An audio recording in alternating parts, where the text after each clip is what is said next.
The Travel Show, your essential guide wherever you're heading, every weekend on BBC World News.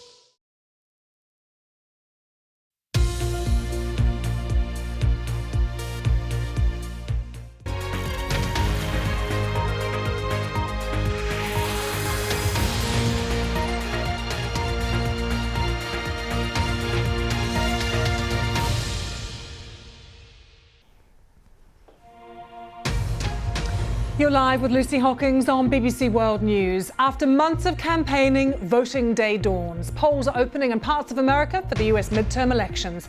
These are live pictures from Cleveland, Ohio, with a steady stream of people casting their votes. President Biden has made a final push for support ahead of the vote, with Donald Trump also on the campaign trail. Tensions emerge at the COP27 climate change summit over plans by several African countries to extract more natural gas. More than 50 raids carried out in South Korea as part of an investigation into the deadly Halloween crush. And authorities in Germany are trying to find out why an 8-year-old girl spent most of her life locked away at her grandparents' house.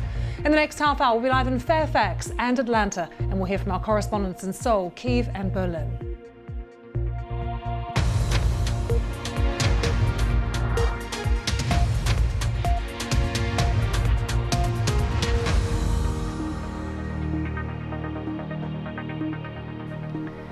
Polling stations across the United States are beginning to open for the high-stakes midterm elections, a vote which will shape American politics for the next 2 years.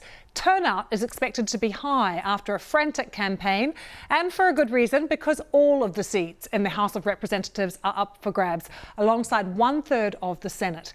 The Democratic Party has held a narrow majority in both chambers for the past 2 years. This could all change with the midterms, making it more difficult for President Biden to pass the laws he wants. Several major states also have elections for their governor and for local officials. Voting, though, already underway in the East Coast. We have these live pictures coming to us from Cleveland in Ohio.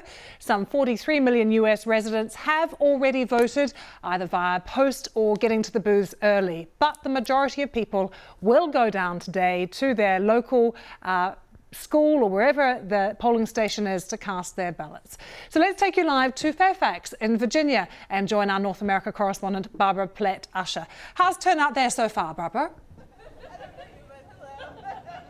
Well, the polling station opened here about an hour ago, and there were a few people at the door banging on.